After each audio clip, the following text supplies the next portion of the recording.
Okay, hey guys, welcome to the Fur Coat No Knickers podcast. My name is Sophie La Touche and we're here in 101 Limerick. Today is going to be my first podcast.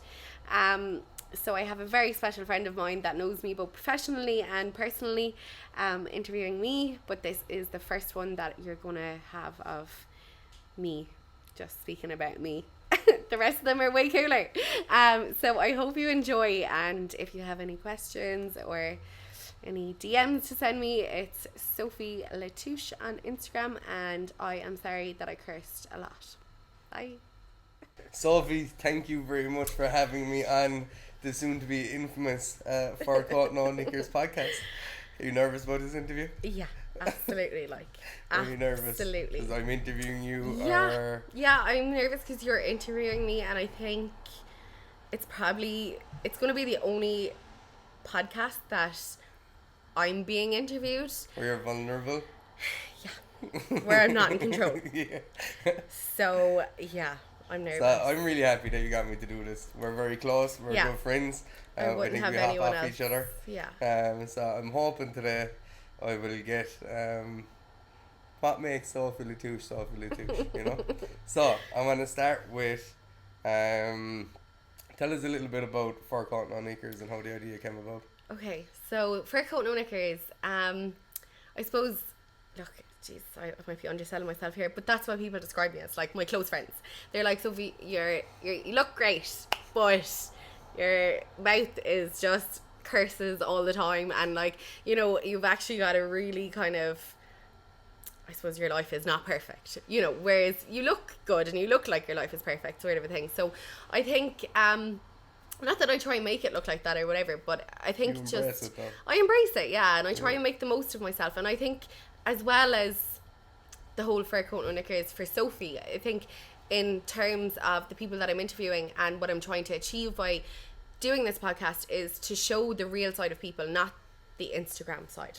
So like, you've got your fur coat, obviously is your Instagram, and then your no knickers, like you can't afford your knickers and pennies, like, do you know what I mean? So like, what's going on behind those tiles on your wall, like? So it's basically that, and it's kind of getting down to the nitty gritty of things. And I think like a lot of the people that I've had on have some sort of an influence. I'm not going to call them influencers, but they have an influence in whatever industry that they're in. Okay. And it's kind of picking that narrative and then uncovering the reality of yeah, exactly, you know. So video format, you're going interviewing people, what way does this work? So we're going to do audio and visual. So obviously I have Adam behind the camera, can't see him right now, but which is This Boy Knows. So he is my kind of content king. I'd be lost without him. Don't ever leave me. And Limerick's up and coming star. Oh, completely. Yeah. And like the thing about it is Adam for me. Sorry, I know you're here. It's really weird talking to you. But Adam for me is like, I aspire to be him. He sits down and he actually gives me the time. He's not like, your hour is up, like today when I was rushing around eating a scone, stuff in my face, comment. And he was like, relax. So like, Adam for me, thank you so much for everything. He's been incredible. So yeah, like Adam is producing everything for me. It's audio and visual, and the reason why I wanted audio and visual is I'm an audio person. Like, I love podcasts. I actually only started listening to them in March, would you believe?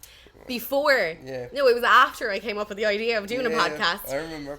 Yeah, like, and you were there. You were my person that I was like, Shane, I think I want to do this. And I know, and I remember you took photos for me actually down by the little, what would you call it? I don't know. Promenade. Yeah. And I was like, overlooking the River Shannon. Yeah, outside, beautiful sunny day. Yeah. And she's like, I'm going to do it. I'm going to build my own podcast. What are you thinking about calling it, Sophie? Fur Coat No Knickers. Sounds like perfect. The hashtag is on my page if anyone wants to go back. I think it was the 28th of February. And I was wearing a green dress, and I remember being like, okay, I'm doing it. And after I met you that day, I went and met Adam. And it's just funny, I said it a minute ago, it's so funny that the two of you are here with me, and like, I'm just so grateful, so thank you. So what do you want out of this podcast? You know, loads of people do podcasts, some are good, some are shit. Yeah. What do you want? How do you want this to help people, to inspire people? Do you want it to inspire people? Do you want to just show the world for what it is? What do you want out of it? So I suppose, look, for me, the reason I did it was because obviously I fell sick with Lyme's disease last year, and I had to figure what I was going to do with myself, and how I was going to, obviously I get quite fatigued and my energy is zapped and I can't push myself too far anymore, like. So for me it was, oh my god, why am I getting emotional? But you've always operated from when I first met you years ago at 1,010%. There's no 100, there's no 200, it's, you know, and now the it's whole at, 9 yards. Now it is at 70%, unfortunately. So for me, I was like, okay, what is the most efficient thing that I can do with my time? I actually need to stop for a second. You're getting upset. Yeah, I actually am when I'm talking about it. But yeah, look, it's really positive for me, and I just want to like spread that positivity by like sharing other people's stories, and it might like inspire someone else to do something. Good. Now, what you all don't know, and this is probably why Sophie got me to interview her, is you won't see Sophie La Touche cry. Very, very rarely. You won't see her this vulnerable. So when it came to doing the interview, I was like, I'm going to have to try push your buttons. Yeah. So this may happen this may happen more than once today. Yeah. Because we're going to go back into the early stages of her childhood. We're going to go to the depths of despair, to the highs of what it is to live your life. So that's what you want the podcast to be, and that's how you want it to influence people. I love the sincerity of it, right? Let's go back. So actually, one more question before we go back. Define yourself now. Are you a marketer, an influencer, an entrepreneur? God. Are you a model? Are you a stylist? Are you a marketing person here in 101? What are you, or what defines you now? And then I want to go back to the earlier stages of the childhood. What defines me now? I think I don't know. Yeah. Is the answer. I don't know. Are you what okay I with am. not knowing? Yeah, I'm okay. And I wasn't okay before Until all this happened. Everything happened. Yeah. And I was so like, this is my path, this is what I'm doing. And I had my augmented reality baby, like, and that was my goal. And I was getting up at 4 o'clock in the morning to get the bus up to Dublin, to be at a conference for 8, to spend the whole day to network the shit out of myself. And now I'm at a stage where I'm just like, okay, and I actually used this expression earlier with somebody else, I'm throwing paint at the wall, and whatever sticks, sticks. And whatever works for me and my lifestyle and how I want to live my life, that's what I'm going to do, because I am doing marketing, I am doing events, I'm going to these fashion things, I'm getting invited as an influencer, which is really weird for me, to like these events. And you know what, it's kind of, I'm almost ashamed because I'm afraid of what people think. No, stop even using that word. But you know what I mean? Like, I don't know what people are thinking, but it's I'm doing everything that I'm taking every opportunity that I can and that I'm able for, to like become whoever Sophie La Touche is about to become, because I feel a little fire in my belly and I don't know what that means, but it's good. It'll be good to say you're on the path to realising your potential. Yeah, I think so. Okay, so I want to go back a step and see where this potential started. So tell me about young little Sophie La Touche. Did she have the same potty mouth, or? Oh yeah, I was a little bitch. Tell me about Sophie in her childhood. So Mom said that when I was 3, I used to fight with her over the colour socks I was wearing. I was like, I'm not wearing those purple socks with that orange dress. No way. And she was like, what have I created? So I think, like, and I was like 3 at the time. And obviously my parents, when I was 7, so Dad won when I was 6, and then he got a boat.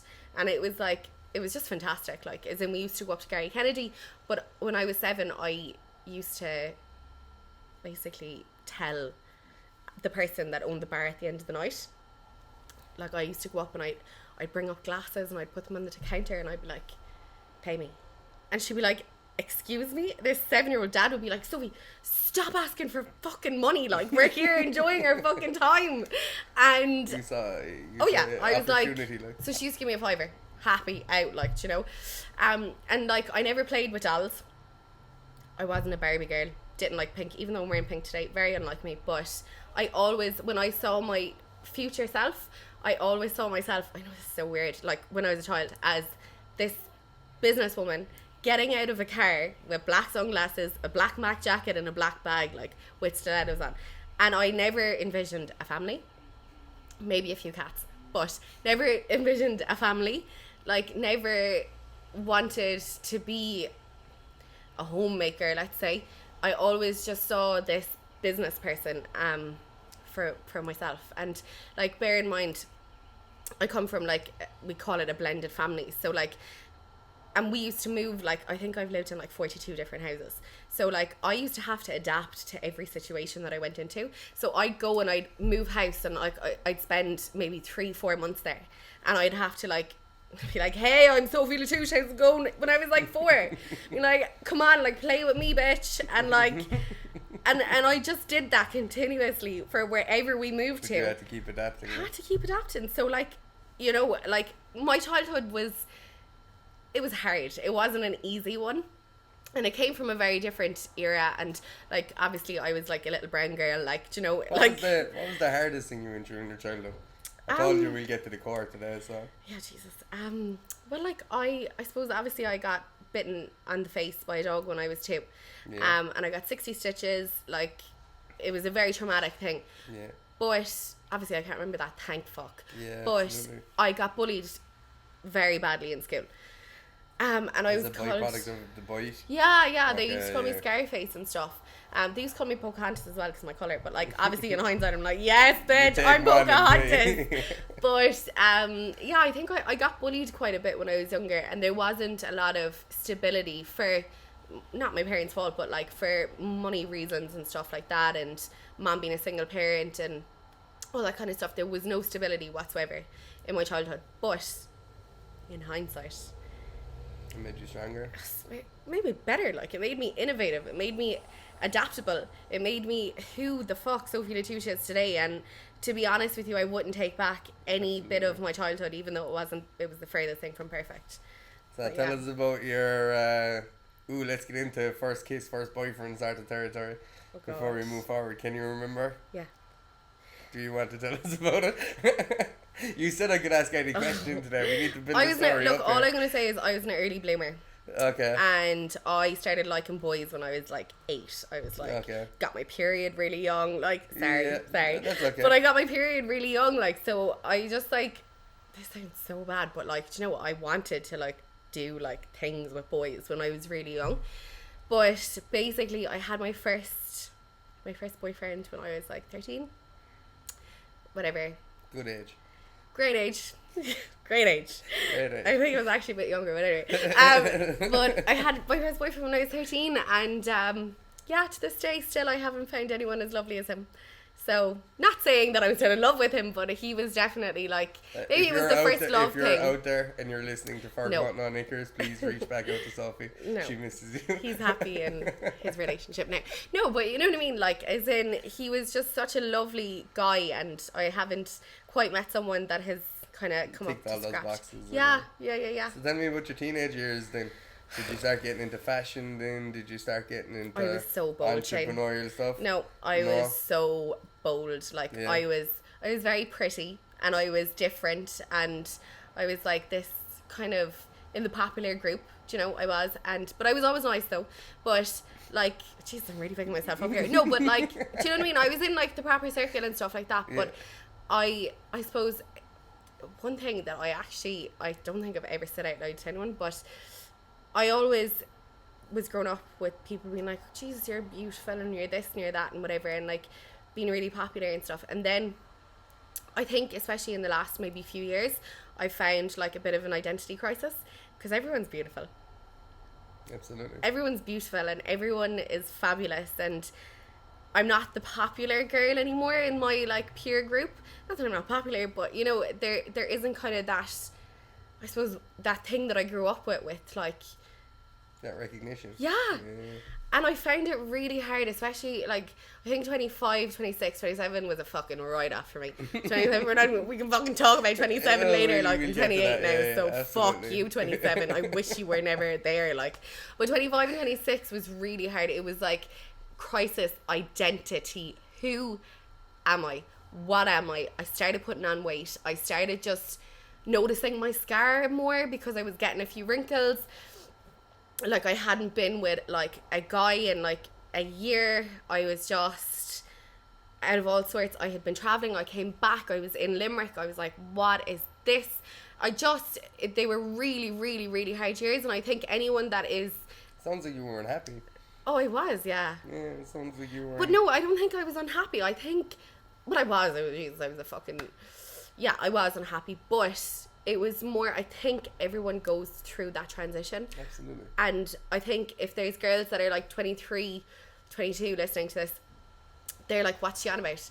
And I swear to God, you will come back to me in about 3 years and be like, it's coming. Do you know we were talking about that transition period? I'm going through it, give me some advice. Or the people that have just went through it or might be going through it. It gets better. Let's call it a quarter life crisis. That's exactly what it was. You know? That was exactly what it was. And I think obviously 27 just was. We're gonna just wipe out that year. Yeah, literally. If I could, I would. I want to go back a step to bring it forward though. Were you confident as a teenager? Yeah. You know, as you're moving 14, 16, 18, you're starting college, you're looking into fashion. Were you confident? Were you... I was so confident. I was so confident, and not vain, but I was so confident in myself. I never thought that there was nothing I couldn't do. Yeah. I was so confident. I would do anything and wouldn't even think about it twice, but I lost that confidence over the years. Yeah. But yeah, I wanted to do... No, actually, I didn't know what I wanted to do. And I met Marion Murphy-Cooney. I actually have her on the podcast in one of the episodes. And I remember it was like a Debs that I was going to, and I fell asleep or whatever and had a dream and was like, oh my God, hey Marion, listen, I want you to make me a dress. So I went out to her house and she was like, what do you want? And I was like, okay, this and this. And she was like, what about this? I was like, Marion, did you not hear me? And she was like, why aren't you doing fashion design? So if one of the biggest designers in Ireland was like saying to me, Sophie, why don't you do fashion design? I was kind of like, do you know what? I think you have a point. So I did. I went and did fashion design down in Cork one day a week because I was just like a commitment phobe at the time, and I was like, I can't do all of this. But at the same time, I worked in Dublin as a personal shopper. Okay. So I went this amazing store and basically used to dress people for a living. Got a lot of opportunities up in Dublin. I was like styling people for RTE and just doing different bits and pieces in the fashion world. I was trying to like break into it and make my mark. Like I always dressed well. Get that from my father. Absolutely. We will talk about that man in a few minutes because he's just well worth mention. But always dressed well. I just knew clothes. Like it was like an instinct. Like, you know, the way you have a gift. I had a gift to see and think and be like, yeah. You can visualize it. Always. Always. Since you were 3 in the... Exactly. Socks, bitch. Purple socks. The like, the orange yeah, socks with the purple yeah. Who do you think you are, ma'am? Like, get the fuck. Like, so that was kind of like my little fashion career. I was living in Dublin. And then I got in a relationship. Oh, excellent. Do tell us the dirty deeds, please. Look, he was an abusive little cunt, right? We'll get into that at a different date.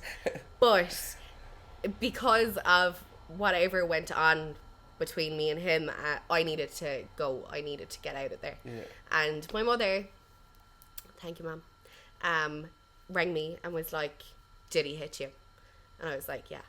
And she was like, right.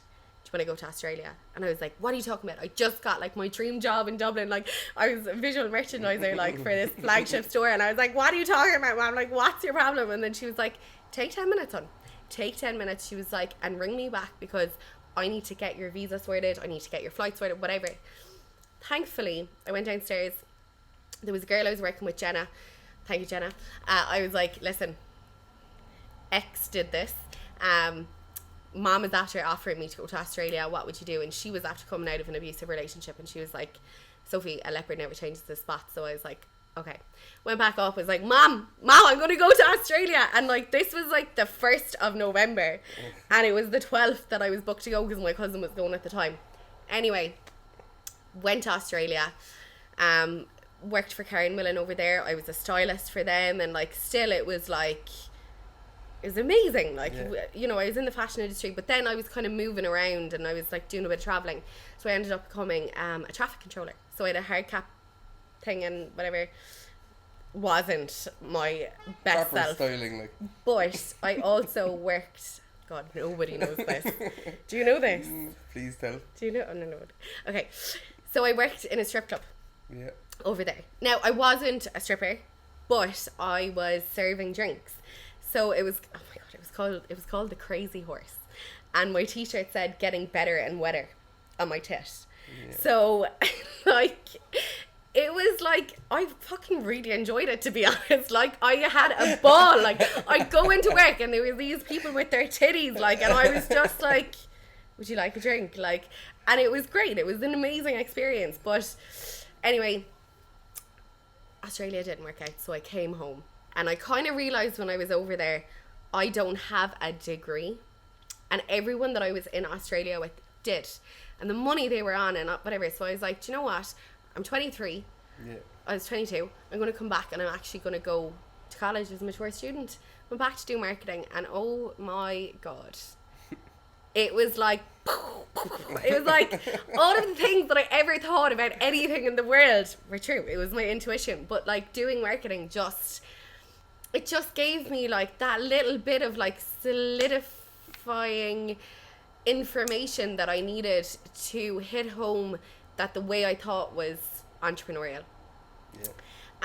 And I suppose it gave me clout. Love that word. New word. Clout. Clout. Okay, clout to go after the things that I wanted to with a little piece of paper in my pocket. And that's where I'm at, like. And then, yeah, that's where I'm at. That brought you up to college. Looking back now, are you happy you went to college or not? There's a lot of people who have gone through yes or no. Yes. Yeah. Jesus Christ. You know what? Like, I always thought, because I was smart, I was a grafter. Like, I had 3 and 4 jobs at a time. I always had money. I always had fabulous clothes. Like, I worked my arse off since I was 7. Like, I was a little grafter. But I realised when I went into college, maybe don't go for the 4 years, to be honest, if you can swing it. Yeah, I'm curious. But it made me look at things in a completely different way, and it kind of made my ego step aside for the things that I knew that I knew. But it actually gave me substance to say, I know this because this happened because, and I'm going to do this because I've seen this happen. Like this. It was naturally happening. You just put the terminology and stuff. Yeah, it was like polishing. Oh, that's called this thing. Yeah, it was polishing a diamond. Yeah, okay. And I would encourage anybody that is thinking about trying to make it. I know you've made it outside of doing college, but you're one in few. And anyone that's thinking, you know what, I'm just going to work my way up and whatever, unless you actually open your own business and you take that risk, you're only going to get to a certain level in a job. And if college isn't for you, that's fine. Yeah. But learn some other way. A lot of sacrifice with it, like. Yeah. You know, and to be honest, like I got on the social welfare payment. Like I went on back to education and waited till I was 23 and did the time on the dole where I did nothing and wanted to pull my hair out in order for me to get the back to education, which gave me €200 a week to go back to college and learn. But enough to. Yeah. More than enough. More than enough. I could have my part-time job on top of that. Absolutely. I was earning the same money that my friends who had graduated were on, like, a week while going to college, while just, like, giving juice to my brain, like, just saying, listen, hon, learn, like. And I was also doing my, like, little jobs on the side and stuff. Did you feel that there was a lot of untapped potential before you went back to college? Yeah. You know, did you think that you weren't maximizing what at that stage anyway what you thought Sophie La Touche could become? No, I always, as I said, I thought I was way more confident back then. I was pure, I'm going to take over the world. I'm going to fucking take over the world. Yeah, you're telling me no, you don't think you're going to take over the world? In a different way.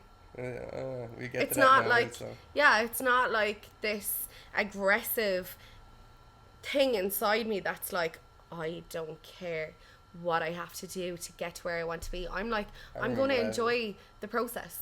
And I'm going to take the time to maybe like not be okay with where I'm at and learn and absorb everything and be okay with my journey, because I was forced to slow down. Yeah. And when you're forced to slow down, I think it actually opens up so much more for you. And like I'm very grateful where I am. Like financially I'm not where I want to be, but I was just gonna ask that question. Are you happy with where you are now, all things considered? Yeah. I think I'm the happiest I ever was. Why? Because I like when something like that happens to you, everything breaks down around you. Yeah. And the people that are important and the things that are important, and I think everything just is put into perspective, and then you build yourself back up the way you want to. So it's like having a fucking thing of Jenga, right? But what you say, Sophie, to people who are struggling to build themselves back up like that, like you just said and turned over, you know, you said 28, I want to get to 27, you said we're going to wipe that one off.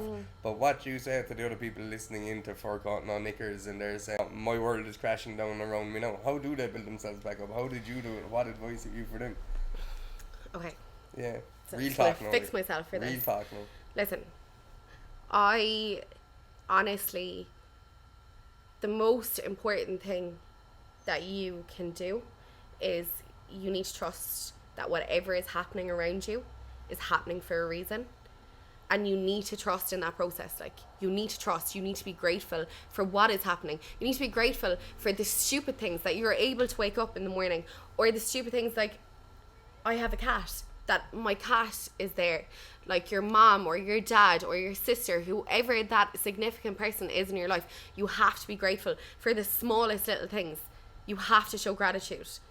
And once you start showing gratitude, and then a bit of a positive thought with a follow-on action to that positive thought. For me, it was, I wasn't able to walk from my house to town, and that's an 8-minute walk. And for me, I still would leave my gate on Clancy Strand, and I'd walk not even as far as the Strand Hotel, and then I'd have to go home again because I couldn't do it. Like, I was so dizzy. What? Why couldn't you do it? Tired, confidence? No, dizziness, Shane. Like vertigo, like as in my brain function was off, my balance was off. Okay, sorry. Yeah. I was having like internal seizures, which are called tremors. Like, I couldn't walk. Like, I couldn't physically, and I don't think people understand, because I shut myself away. I didn't understand. My doctors told me there was nothing wrong with me. My bloods were fine. They were giving me antidepressants. So I was ashamed of the fact that my body wasn't working. And the only way for me to get out of that was to keep trying. Oh, I still want to go back to your advice to the people, but this is something you told me about maybe 12, 18 months ago. How was it going to meet doctors and going to meet specialists, and they're telling you basically that you're mad in the head, or that you're this is self-manifesting itself, that it's coming from within you and there's nothing actually wrong with you? Because I met you and that was tough. Like, we had some tough chats about that. Yeah.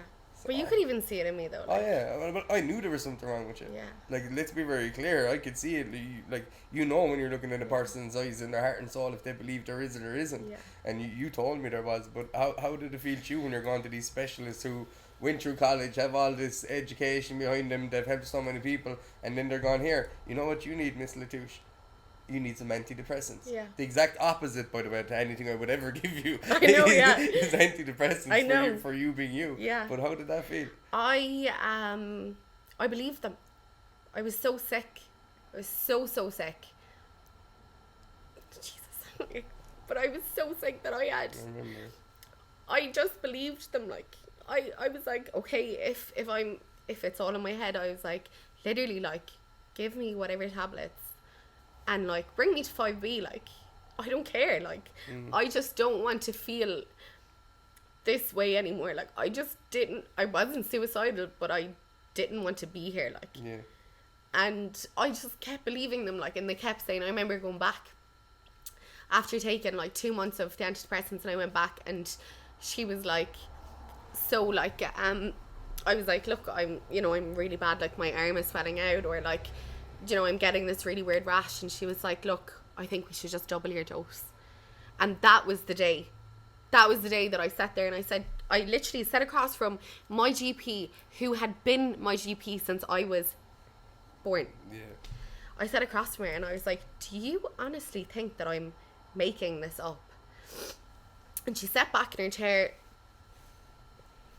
I will never forget it. Like, she sat back in her chair and she crossed her arms and she said, Sophie, are you asking my medical opinion, professional opinion, on whether I think you're sick or not? And I said, yeah. And she said, no, I don't think there's anything wrong with you.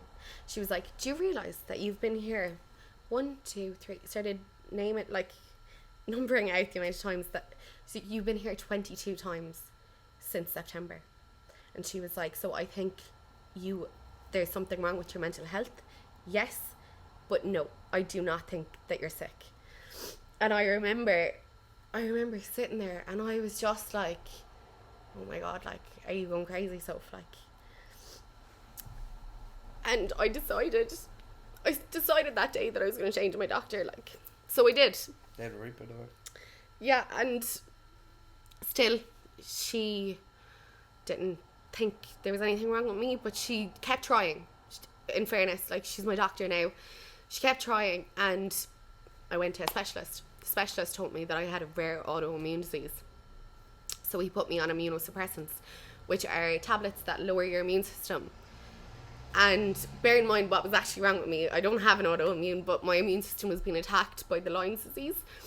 So they dropped your immune system Yeah. when your immune system was being attacked. So I kept getting worse. That's a good idea. Yeah, I know. Yeah, but I kept getting worse and worse and worse.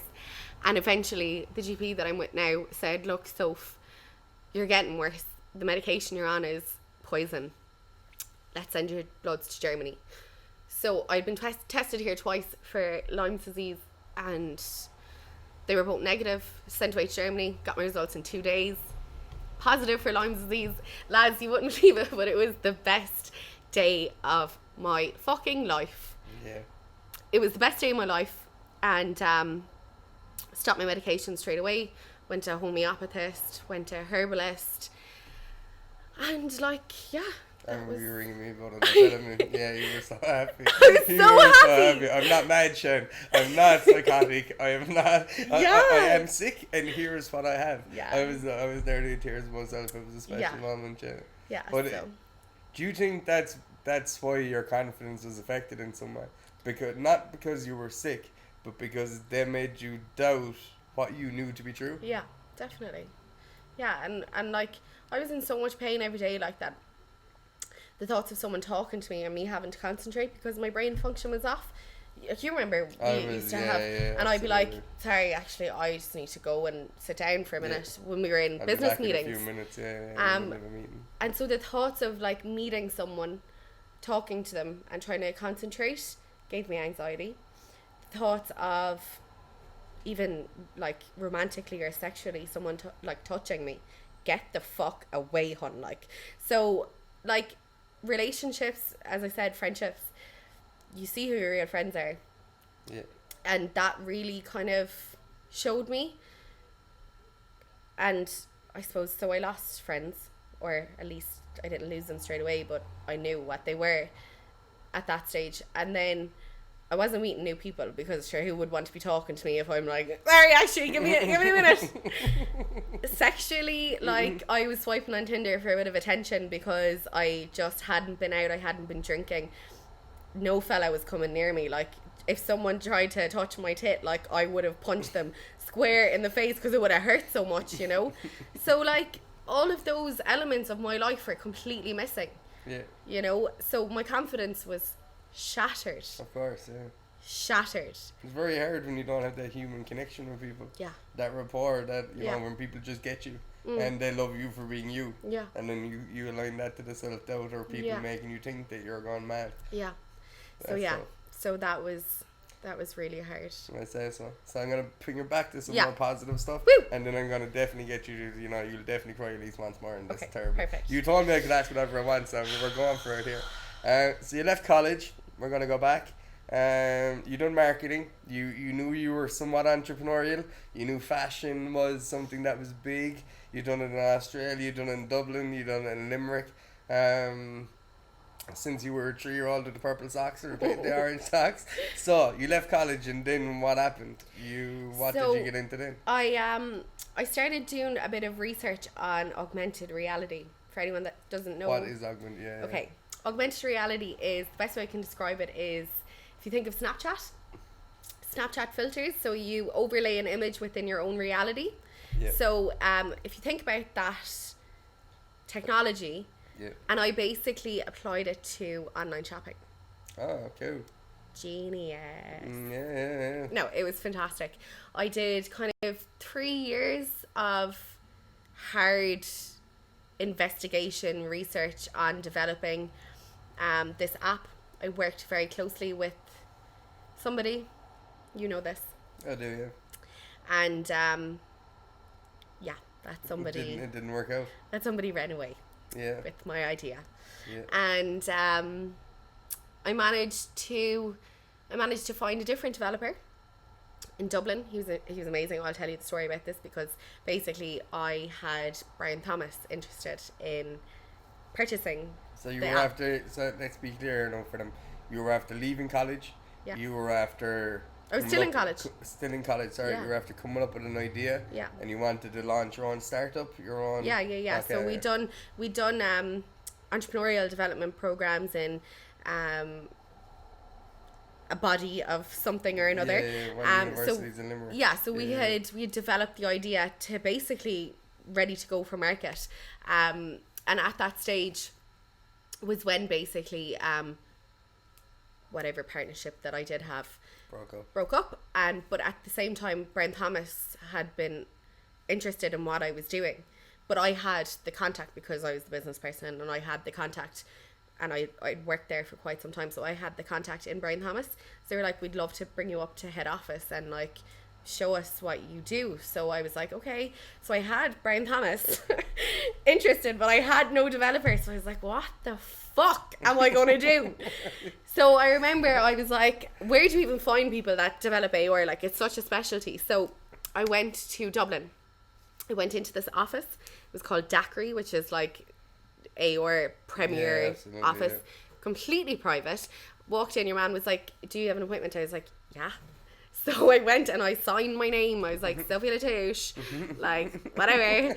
Walked up, and this woman came over to me and she goes, are you okay? And I was like, no, I'm not. And I was like, I need your help. And she was like, okay, but you shouldn't be in here. And I was like, you need to listen to me, girl. I was like, I have Brian Thomas looking for a developer who does AOR for online shopping. And I was like, you need to give me someone. And she was like, listen, like, you really shouldn't be in here, and I really can't tell you. This is like... And I was like, look, here's my email address. I was like, please. I was like, you don't understand. I was like, I need somebody. So... You were rafting, like... That's what I do, like. Yeah. And so she emailed me 20 minutes later, was like, Sophie, fabulous to meet you.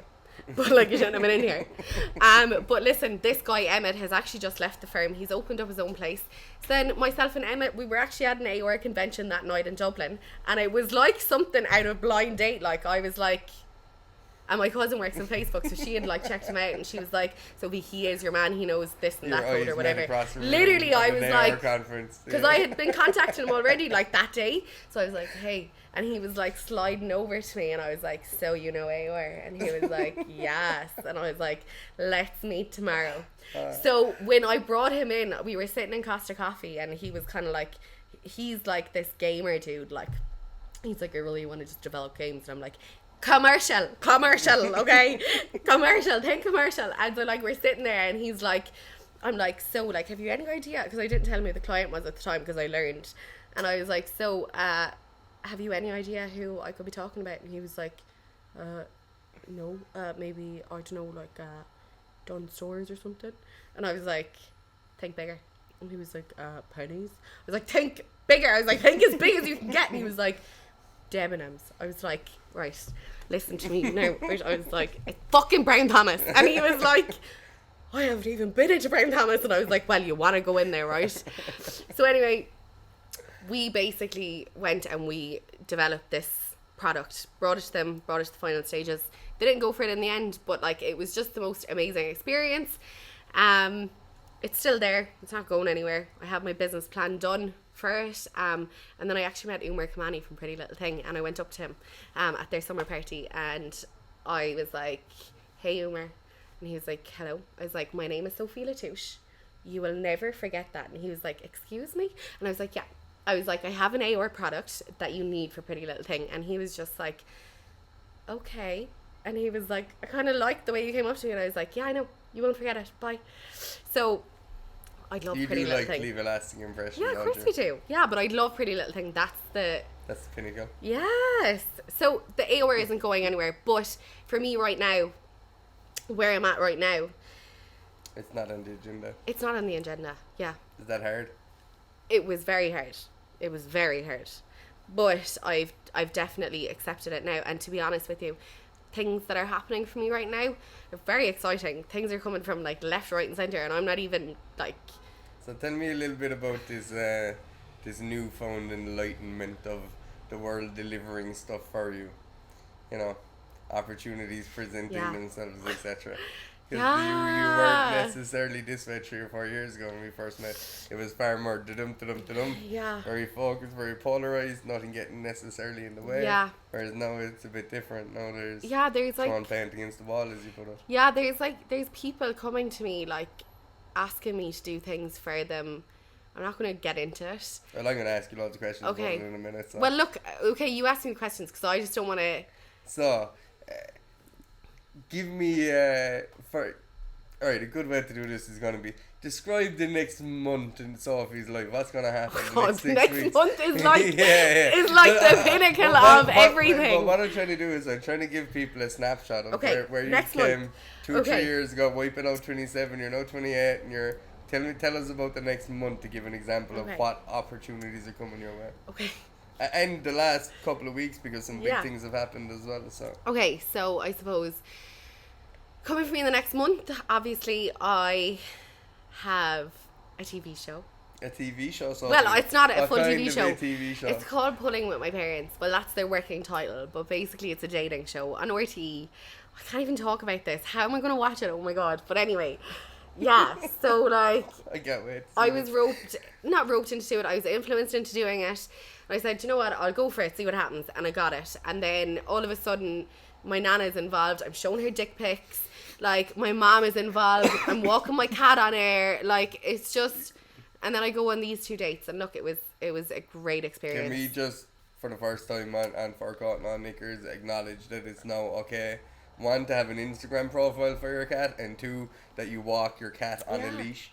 My baby. That's your thing. It's Mafia _the Persian. Yeah, just if you guys want to follow Matt. So let's be very clear. If you're listening into Forgotten on Knickers, please follow Sophie's cat. I was going to get dirty. Yeah. There, I don't want to be murdered. He's my little fucking baby, like. So yeah, follow him. So you have the TV show. Yeah. I did get in touch. Well, someone from Dr. Phil got in touch with me. Now, look, I'm not going to say much more in it, but it's on ghosting. So I think I'm going to be doing a lot of podcasts on like single... Well, I don't even call myself a white Caucasian female anymore because somebody said to me, Sophie, you can't be ticking that box. It was actually when I was in hospital and they were like, look at you, you're brown. So I don't even know what to tick anymore. But anyway, for single females... single females, whatever ethnicity I am. I'm going to be doing a lot more podcasts on that, I think, because a lot of people are like really interested in it. And like, yeah, so you've potentially something with Dr. Phil. You have something on TV show running here in Ireland, a dating show with your mother and your nan. And my cat. And your cat. Your podcast is launching, which is a huge thing. Yeah, it's my baby. Let's just not to forget, your sponsors for this podcast is 101. And what just happened with 101? We just won Bar of the Year in for Limerick, Munster. Obviously. Munster Hun. And then the National. So, like, obviously I am in sales, marketing, events, strategy, whatever they want me to be for here, part-time. You're Sophie, like. Yeah, like, I'm here and I do things for them, whatever those things are. Whatever. But things that help you get Bar of the Year. Well, yeah, exactly. It wasn't on me. But yeah, so we got Bar of the Year. So, guys, come in, Pull up a seat. We're in 101 right now. This is the cutest room in the whole place. Actually, it's not. Everywhere is fabulous.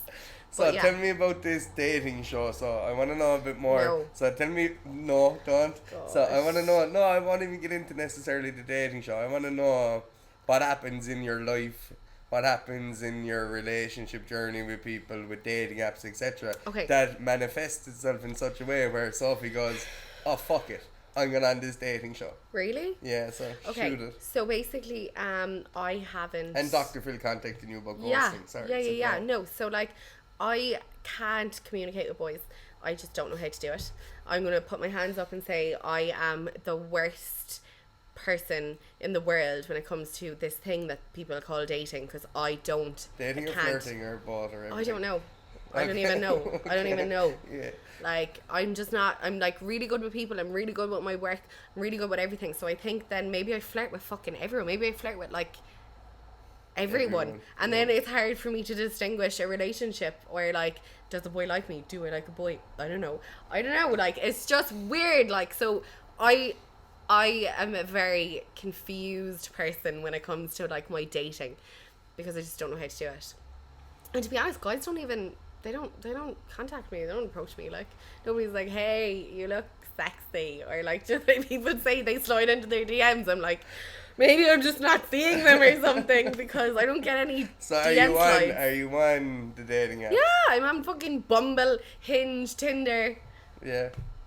No traction. Not really, like. I like your cat. I like my cat as well. Like, you do have a lot of photos with your cat though. I do, yeah. Yeah. So like, yeah, I just don't really know how to like. So have you any message to people listening in around dating, around finding a partner, or not finding a partner? If you have any advice, bring it to me and we can talk about it, so you can tell me and then we can teach the rest of you. Don't come to me for dating advice, that's all I'm saying. I'll come to you for life advice, but not dating advice. What about to the guys outside there looking in on this now, or listening in on this, that after hearing all your stories today, they may be interested, or they allowed, or they're definitely definitely not her. Slide into your DMs now after this? Yeah, slide away, hon. So I suppose the question is, are you still looking for love? You know? Or will you just accept I don't even know how I feel. I can't even answer that. Like, I don't even know how I feel. Like, I don't know what I want. I'm happy with where I'm at. Yeah. And if some knight in shining armour comes along and says, come with me, hun, let's have a good time, I'd be like, maybe. So tell us a little bit, right, so we're going to make it very vulnerable here. Tell us a bit about this knight in shining armour. What does he not necessarily look like? You can get into that if you want. Tell me his characteristics, traits. Just so for any of the guys outside there, Sophie's amazing. Adam is here looking, he's smiling as well. He thinks she's amazing too. So Sophie's about to describe her ideal guy. So listen attentively, and if this is you, you know what to do. Okay. Definitely driven. Yeah. Doesn't like to drink that much. Okay. I don't really like drinking that much, but I do like having a blowout every now and again, so he has to be okay with that. Preferably someone that smokes the odd time, because I hate people that are like no smokers. Like, shut up. Like, if I enjoy my fag, I enjoy my fag, like, you know. So you have to be okay with that. I do like a dad bod. It makes me feel better about myself. Okay. That's probably just my own insecurities. I'm not giving a good description. Go here, listen. You're describing like half of the guys in Ireland right now. Well, you know, not half of them. There's definitely 20% of them. The dad bod suits loads. Okay, so. The last one. He has to like cats. That's it. That's all cats. I'm saying about it. Yeah. Yeah, nothing else? No. No last rallying call? No. This could mean like loads more messages in your DMs. You know, you'll be walking down the street and Bumble will be going off 90. No. Yeah, no, that's it. Yeah. Okay. Not much really. Yeah. Yeah, that's it. That's where you're setting the bar at. So tell me about the people that have influenced you then. You know, you talked earlier about your mum. You touched on your dad, your fashion sense. You talked about Adam, a small bit about me. Tell us about the other people that have influenced you in your life, and why they've influenced you, or how, or what you get from it. Obviously my nana. Okay, yeah. Do tell. My nana, like. And you're going to see her on this We're going to see her on the obviously. TV show. Like, she's awesome. Got tattoos. She got her nose pierced. She got, like, her hair is red. she's gonna kill me for this, but she's got two. No, I'm not gonna say that. But like she's that's where we draw the line. She's 78, like, and she like got all of this stuff done when she was like 65 on. She was just like, I was like, Nana, what are you doing getting a butterfly tattoo in your arm? Like, why are you getting a butterfly? And she's like, I'll be long enough dead, love. So like, she has taught me, even with getting better and stuff, she has taught me like, fuck your limits, like, fuck your age, fuck your circumstances, fuck everything. Like, literally, like, you live your life. Yeah. You do you, and it doesn't matter what your circumstances are, you keep going, like. So Nana La Touche she's just fab, like. And to be honest, like, tell me about your dad, because I meet him all the time. Literally, we have gas chats. Literally, my dad is the biggest fashionista. Sorry if he hears this, but if my dad hadn't had kids, I'd be like, my dad's definitely gay. Like, he dresses like, he's got these scarves, like, he's got 3 rooms in his house where one is for his shoes and belts, the other is for his shirts, tops, outer jackets, scarves, like, and then he's got his pants, like, in different rooms, and he's just, mom is gorgeous, she's fashionable, she's stylish, whatever, but my dad is where I get my little gift from, like. So I love my dad, and he's my best friend. My dad is my best friend, like, I tell him everything, like, when, like, no matter what it is, even if he doesn't want to hear it, I'm like, listen to me. But you'll always see him in my Snapchats and stuff, or my Instagrams and stuff, and he like wears pink and yellow pants and stuff, and he's like, every single time I see him, he's like, is it too much, love? And I'm like, you know it's too much, but you're still gonna wear it, so you do you, Dad.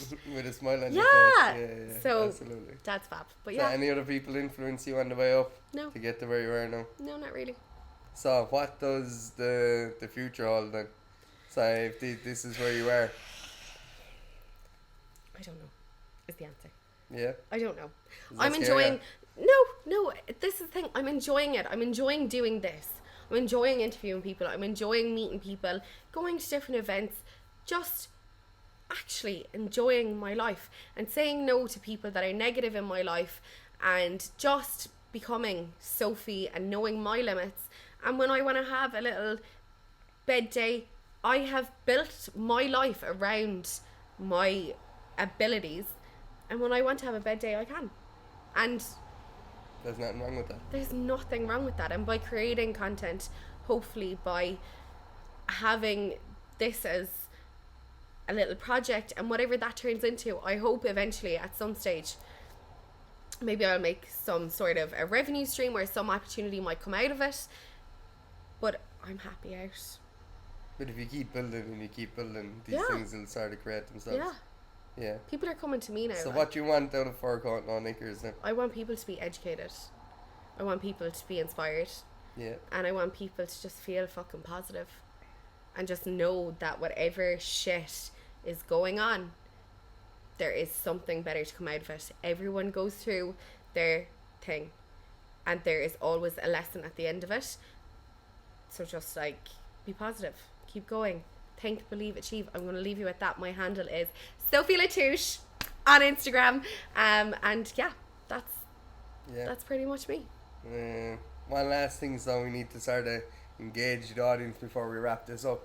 Can you tell us a little bit about what's going to be coming in the next series of podcasts, around who may be on the show, when this is going to go, when is yours, like, so we need to wrap this up in this instance. When is this TV show going live? If you're going to go on, you still want to know more about ghosting? That was a big thing last week.